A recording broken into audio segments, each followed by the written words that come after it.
पूर्णिमा जी देखिए, नाम पहले मैं नाम बदलने पे आता हूँ। आज हम गांधी जी के सपने को साकार कर रहे हैं। आपने स्वच्छता अभियान देखा होगा, उनके चश्मे के अंदर स्वच्छता अभियान लिखा हुआ होता है। जो भी कोई विदेशी बड़ा राजनयिक या राष्ट्राध्यक्ष आता है गुजरात के अंदर, तो मोदी जी कहाँ लेके जाते हैं? उनके आश्रम लेके जाते हैं। इसीलिए लेके जाते हैं ना कि गांधी जी का सपना था। उसके बाद में आप खादी का देख लीजिए, खादी के कितने लाख करोड़ रुपए का इनका अपना प्रोडक्शन हो गया है। पहले कितना था? तो ये ढोल पीटते, नाम लेते, करते कुछ नहीं है गांधी जी के लिए। हम हमारे लिए व्यक्ति नहीं, व्यक्ति से बड़ा हमारे लिए राष्ट्र है।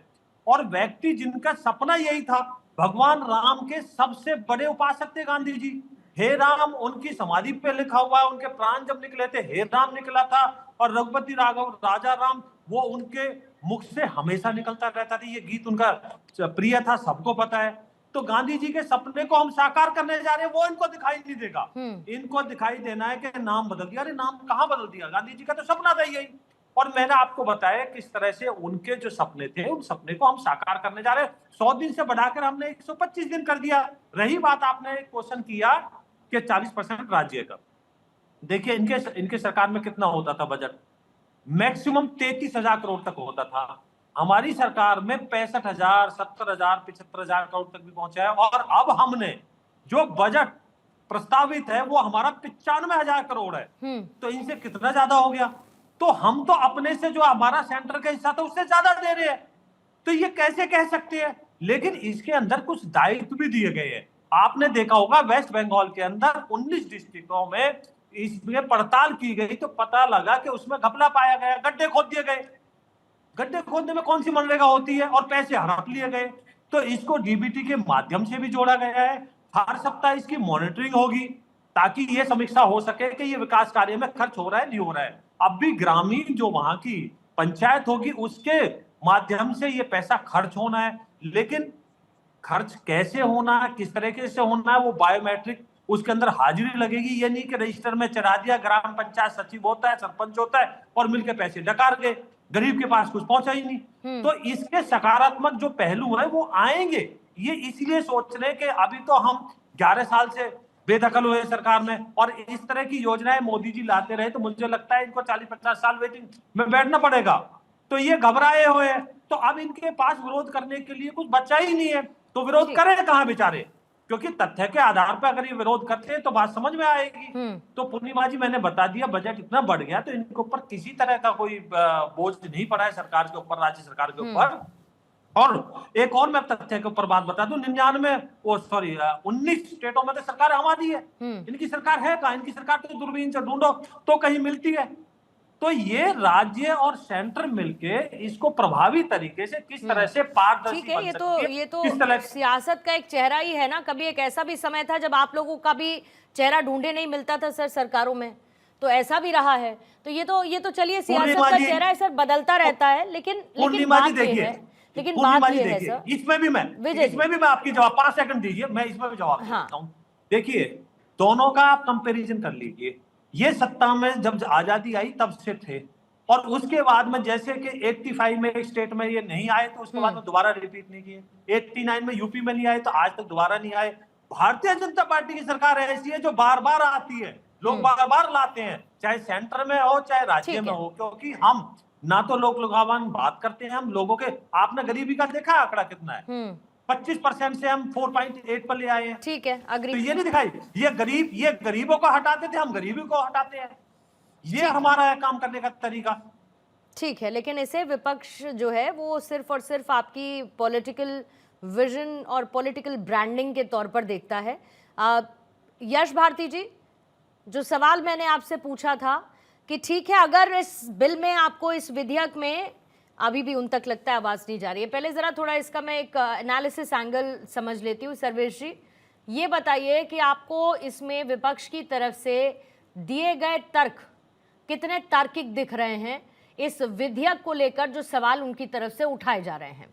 आज क्योंकि सदन में चर्चा है तो बहस भी होगी, हंगामा भी होगा, लेकिन बात यह है कि ग्रामीण को गारंटी मिलनी चाहिए, ग्रामीण इलाकों में विकास होना चाहिए, रोजगार मिलना चाहिए। ये सबसे पहला मोटिव। वो सियासत तो होती रहेगी जिसको करनी है जैसे, और जिसको फायदा उठाना है वैसे। देखिए पुण्यमान जी, आपको नमस्कार, आपके सभी दर्शकों को वंदे मातरम, भारत माता की जय। देखिए विपक्ष का अगर आप जितने भी अभी तक आर्गू हुए हैं, इवन शशि थरूर ने कांग्रेस की तरफ से बहुत अच्छा आर्गू किया, उसमें भी एक ही चीज का वो मुद्दा उठा रहे हैं कि महात्मा गांधी का अपमान हो गया। क्या ये जरूरी है कि देश में जितनी भी योजनाएं हो उसमें केवल गांधी, मोहनदास करमचंद गांधी के नाम से ही हो? क्या हमारे भारतवर्ष में स्वतंत्रता करवाने में जब महात्मा गांधी जी ने देश में आजादी का बिगुल भी नहीं फूका था, उससे पहले लाला लाजपत राय, और उसके बाद मैं बिहार से हूँ बाबू वीर कुंवर सिंह, झांसी की रानी, उसके बाद मंगल पांडे ने जो विद्रोह कर दिया था, फिर भी उसके बाद भी कि महात्मा गांधी का अपमान। अगर ये बिल आ रहा है, पहले आप 100 दिन की गारंटी देते थे, अब 125 दिन की गारंटी हो रही है। दूसरी बात, अगर राज्य सरकार को भी कहा जा रहा है कि इसमें आप फंडिंग करें, और जितने भी पहाड़ी राज्य हैं उनको 90% फंडिंग सरकार दे रही है, तो इसमें सबसे बड़ी अड़चन और समस्या क्या है विपक्षियों को? विपक्षियों को ये समस्या है कि कांग्रेस पार्टी ये बिल लेके आई थी, अब वो बिल हट के दूसरे नाम में नए पैकेज में आ रही है, तो उसको इस बात से समस्या है। और सबसे बड़ी समस्या इस बात की है कि लोग इस बिल की गहराइयों को नहीं समझ रहे हैं। आप ग्रामीण प्रदेश से पूर्णिमा जी आती है या नहीं आती है, या पैनल में जो भी है, ग्रामीण प्रदेश में अभी हाल ये हो गया, अभी देखिए धान की कटाई होकर गेहूं की बुआई हुई होगी, मार्च अप्रैल में गेहूं की कटाई होगी, वहां पे मजदूर मिलना मुश्किल हो जाता है। अगर मनरेगा में काम कर रहा है मजदूर, इस बिल में उसी की चीज की भी ध्यान रखा गया है, तो उस समय मनरेगा में उनको काम नहीं मिलेगा जिससे कि मजदूर किसानों को उपलब्ध हो पाएंगे। तो जो चीज अच्छाई है, देखिए हमारा संसद है एक सार्थक बहस के लिए, आप अगर ये बिल पेश हो रहा है तो सरकार को घेरिए, हर एक पहलू पे विपक्ष की जितनी भी पार्टियां हैं उस पर चर्चा करिए। केवल चर्चा का जो मुख्य बिंदु ये नहीं होना चाहिए कि महात्मा का नाम हट गया तो ये अपमान है देश का, ऐसा कुछ भी नहीं है भाई। मैं तो कहता हूँ ना, खुदीराम बोस 18 से 20 साल की उम्र में फांसी चढ़ गए, भगत सिंह फांसी चढ़ गए। कितने देश के रोड, कितने सरकार की बिल्डिंग, कितनी सरकार की योजनाएं उनके नाम पे है, सुभाष चंद्र बोस जी के नाम पे है। केवल गांधी गांधी मतलब एक हवा बना दिया। महात्मा गांधी जी भी अगर मरे थे, उन्होंने कहा हे राम, पता नहीं उसका क्या सोर्स है, नहीं है, उनके समाधि स्थल पे हे राम लिखा हुआ है। यश को लेकर आती हूं मैं, ठीक है। कांग्रेस के प्रवक्ता यश भी इस वक्त जुड़ चुके हैं। यश, आपका भी स्वागत करती हूँ। देखिए हर तरफ बात यही हो रही है कि अगर गरीब को गारंटी मिलती है रोजगार की, तो विपक्ष इतना असहज क्यों हो रहा है? और गांधी के विचार तो हमारे अंदर बसे हुए हैं ना, तो गांधी को तो मिटाया ही नहीं जा सकता, गांधी जी के विचारों को तो मिटाया ही नहीं जा सकता।